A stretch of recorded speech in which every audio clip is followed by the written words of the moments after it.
कितना बड़ा तमाशा होने जा रहा है, कितना बड़ा तमाशा होने जा रहा है। कोई फिल्म बनी है, हम दो हमारे 12, इसको लेकर के हंगामा। मैं एक बात पूछना चाहता हूं, आपको कुछ होश है? कभी जागोगे आपके? नहीं। कभी होश के नाखून लेंगे कि हम नहीं? हर तरफ से मजहब इस्लाम को टारगेट किया जा रहा है, हमारी तस्वीर बिगाड़ के लोगों के सामने रखी जा रही है, और यह साबित किया जा रहा है कि इस्लाम और इस्लाम के मानने वाले सबसे गंदे लोग हैं। मैं चैलेंज करता हूं दुनिया कुफ्र के एक फिरौन को, खुदा की कसम, अगर इस्लाम का आईना जमाने को दिखाना है तो फिल्में चला के नहीं, फारूक आजम के किरदार से दिखाओ, सिद्दीक अकबर का किरदार उठाओ, नबी के उमर का किरदार उठाओ, उस्मान गनी का किरदार दिखाओ, मौला अली का किरदार दिखाओ। अगर ये किरदार देख लिया, पूरी दुनिया को कहना पड़ेगा कि मोहम्मद से वफा तूने तो हम तेरे हैं, ये जहां चीज है क्या लोहो कलम तेरे। मैं आपसे एक बात कहना चाहता हूं, अगर हम पढ़े होते तो जुर्रत थी किसी की?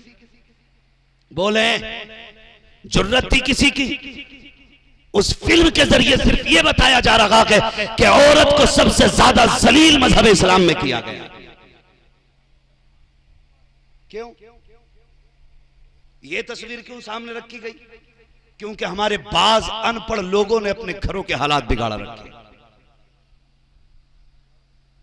काश अगर हम शराबी ना होते, जुआरी ना होते, तो हम अपने घर की बहन बेटियों पे सितम नहीं करते। शराब पी पी करके घर में घुसने वाले ये किसी एक खास मजहब के लोग नहीं, ये किसी भी मजहब के लोग हो सकते, ये किसी भी जात से ताल्लुक रख सकते।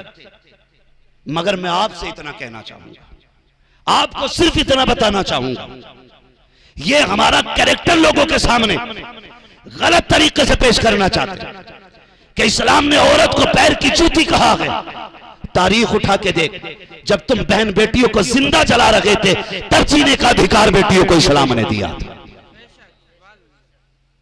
जब बेवा को जिंदा रहने का हक नहीं था, जब बेवा मनहूस कही जाती थी, जब बेवा को मुंह काला करके गलियों में घुमाया जाता था, जब बेवा को 40 दिन के लिए मकान में बंद कर दिया जाता था, तब मेरे नबी ने हजरत खदीजतुल कुबरा से निकाह करके ऐलान किया था, लोगों, बेवा औरतें मिटाने के लिए नहीं है, बेवा औरतें घर को सजाने के लिए होती है।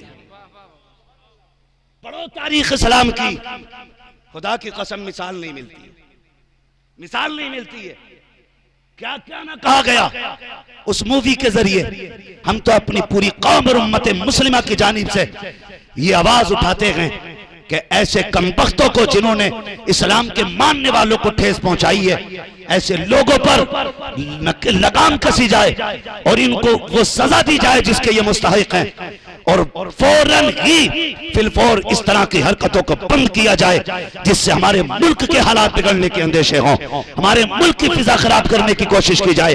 हम नबी और इस्लाम की तौहीन कतई तौर पे बर्दाश्त नहीं कर सकते हैं। आपसे मेरी इतनी गुजारिश है, अपने इस्लाम को समझने की जरूरत है, जमाने को समझाने की जरूरत है।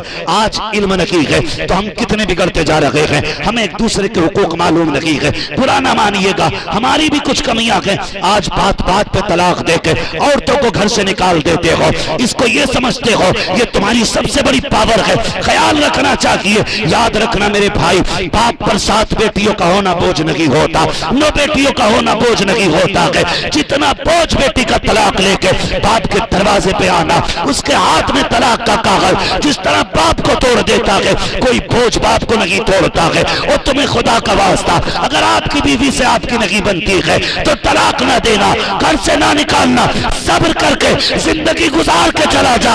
अल्लाह तुझे इस सब्र के बदले में जन्नत का परवाना अता फरमा। मगर मेरे भाई ये कब होगा?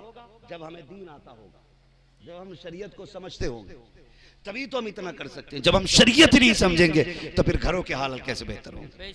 ना बहन को ये मालूम कि उसकी हद क्या है, ना भाई को ये मालूम है कि उसका हक क्या है।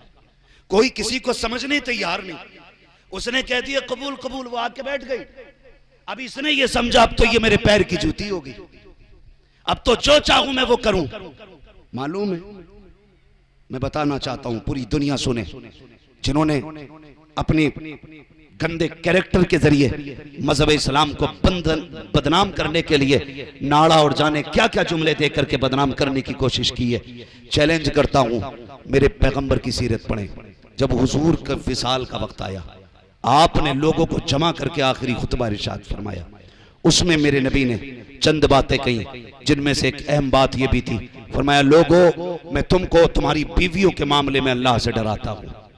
अपनी बीवियों के साथ अच्छा सलूक करना, अपनी बीवियों के साथ अच्छा सलूक करना, यह आखिरी वक्त में मेरे नबी ने ऐलान फरमाया था। हम लोग क्या सोचते हैं, हम लोग क्या सोचते हैं, ये आई के पैर की जूती बन करके इसको नीचे ही रहना पड़ेगा, ऐसे घर नहीं चला करते। तारीख का ये बाप भी पलट करके देखो, जानते हो मेरे नबी ने 25 साल हजरत खदीजतुल कुबरा के साथ गुजारे, लेकिन हजरत खदीजतुल कुबरा कहती हैं आज तक मुझे याद नहीं है कभी नबी को दरवाजे पे आकर के आवाज देने की जरूरत पड़ी हो। हुजूर के आने से पहले मैं दरवाजा खोल देती थी। एक दिन मेरे नबी ने कहा था, ए खदीजा बता तो सही, 25 साल हो गए कभी मुझे खांसने की जरूरत नहीं पड़ी, कभी आवाज नहीं थी, बता तो सही तुझे कब पता चल जाता है कि मैं दरवाजे पे आ गया हूं। हजरत खदीजतुल कुबरा कहती हैं या रसूल अल्लाह मैं आपसे कैसे बताऊं, आप सिर्फ घर से जाते हैं, खदीजा के दिल से नहीं जाया करते हैं, आप हर वक्त खदीजा के दिल में रहते हैं। आका जब घर से निकल जाते हैं तब खदीजा की आंखें आगट कान आग पे लगे रहते हैं, आंखें दरवाजे पे बिछी रहती हैं।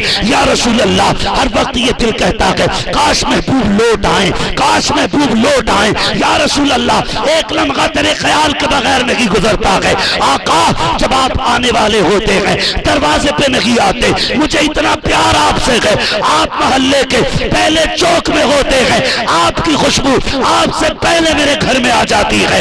आका खुशबू बता देती है कि महबूब आने वाला है। तभी तो बरेली के इमाम ने कहा था उनकी महक ने दिल के गुंजे खिला दिए गए, किस राह चल दिए गए ऊंचे वसा दिए। सुभान अल्लाह, सुभान, नारे तकबीर, नारे रिसालत, खुशबूए मुस्तफा, सुभान अल्लाह, सुभान अल्लाह।